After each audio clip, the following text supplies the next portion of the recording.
Le feuilleton est sur le point de se conclure. Gigio Donnarumma va quitter le PSG et Lucas Chevalier est prêt à prendre la relève. Un changement de gardien, c'est toujours un pari risqué, mais celui-ci pourrait bien être le plus symbolique du projet Luis Enrique. Alors est-ce un choix logique ou une erreur stratégique monumentale ?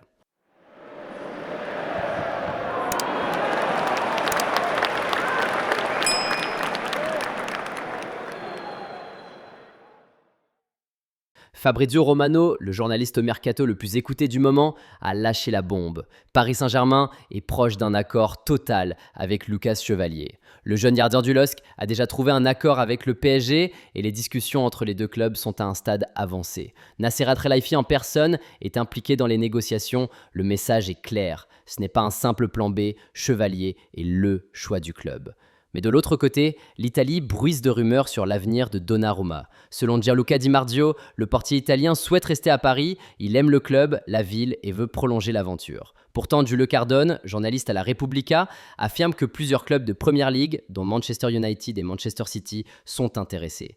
Il évoque même une offre venue d'Arabie Saoudite.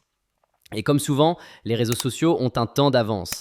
Les messages d'adieu, les compilations de ses arrêts, les hommages de supporters, tout indique que le vestiaire et les proches du joueur savent déjà que l'histoire touche à sa fin. Alors, pourquoi Paris envisagerait-il de se séparer d'un gardien qui vient de remporter la Ligue des Champions ? Voici les arguments des partisans d'un départ. Tout d'abord, la nouvelle politique salariale du club. Depuis l'été 2023, le PSG a décidé de ne plus verser de salaire astronomique garanti. Place au contrat variable, 7 millions d'euros fixes, 3 millions de primes, un modèle basé sur la performance. Offrir un contrat supérieur à Donnarumma reviendrait à briser cette logique. Et si tu fais une exception pour lui, les autres viendront toquer à la porte. ABQI.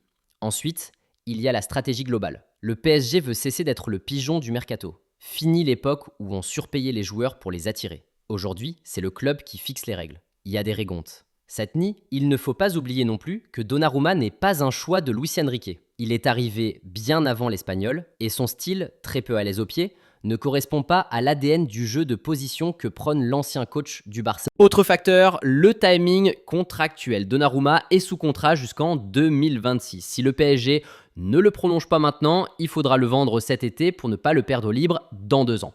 Et dans cette logique, sécuriser Lucas Chevalier dès maintenant, c'est de la bonne gestion.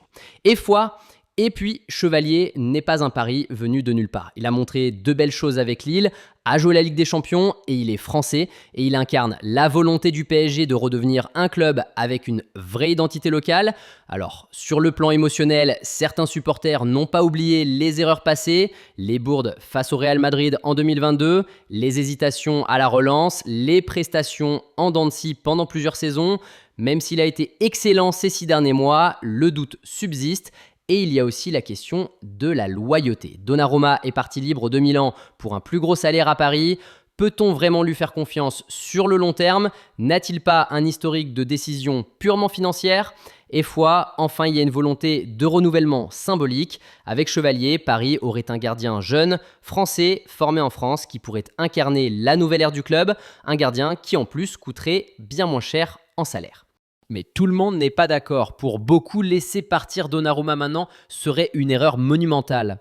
Premièrement, sur le plan sportif, Donnarumma a été un des artisans majeurs de la victoire en Ligue des Champions. Il a sorti des arrêts décisifs contre Liverpool, contre Aston Villa et surtout face à Arsenal en demi-finale. Sans lui, Paris ne va pas au bout.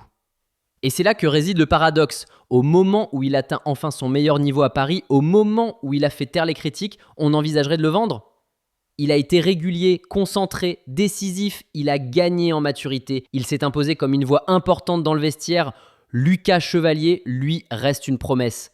Talentueux, certes, mais il n'a jamais connu la pression du Parc des Princes, la tension d'un quart de finale de C1, les attentes démesurées de ce club. Et on sait que Paris n'est pas Lille. Changer de gardien maintenant, c'est prendre le risque de casser une dynamique. Et c'est aussi s'exposer à un traumatisme similaire à celui vécu par le Real Madrid après le départ de Keylor Navas. Le club espagnol avait gagné 3 Ligues des Champions avec lui et pourtant sa succession a été très compliquée.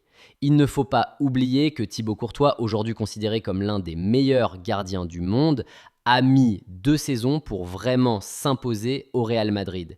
Il lui a fallu 4 ans pour remporter la Ligue des Champions. Certes, il a atteint le sommet, mais le chemin a été long et semé d'embûches. Il y a aussi un aspect émotionnel fort. Donnarumma est devenu un symbole de la victoire en Ligue des Champions. Il est devenu un monstre du PSG, comme Neymar, Thiago Silva ou Ibrahimovic avant lui.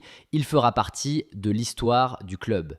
Et son rapport avec les supporters a totalement changé. Avant, il était vu comme un poids. Aujourd'hui, il est acclamé. Les ultras, le parc, les coéquipiers, tout le monde reconnaît son évolution. Enfin, il y a un sentiment d'injustice. Il veut rester, il est performant et pourtant le club semble lui tourner le dos. Où est la reconnaissance? Où est le projet humain? Alors que faire? Garder Donnarumma et récompenser son renouveau? Ou tourner la page et miser sur Chevalier, plus jeune, plus français, plus projet compatible? Ce choix n'est pas simplement sportif, c'est un choix d'image, de stratégie, de vision. C'est le genre de décision qui marque un tournant dans l'histoire d'un club. Et le plus ironique, c'est que ce débat arrive précisément au moment où Donnarumma semblait enfin devenir le gardien qu'on attendait. Stable, fort, rassurant. Le PSG doit-il sacrifier une certitude pour une promesse? Doit-il changer de capitaine au moment où le navire file à pleine vitesse? Et vous, qu'en pensez-vous? N'hésitez pas à nous le dire dans les commentaires. Et tant qu'on y est, si vous avez aimé cette analyse, pensez à liker la vidéo, à vous abonner à la chaîne et à activer la cloche. Ça ne coûte rien et ça nous aide énormément à faire grandir une équipe, la Voix du Parc.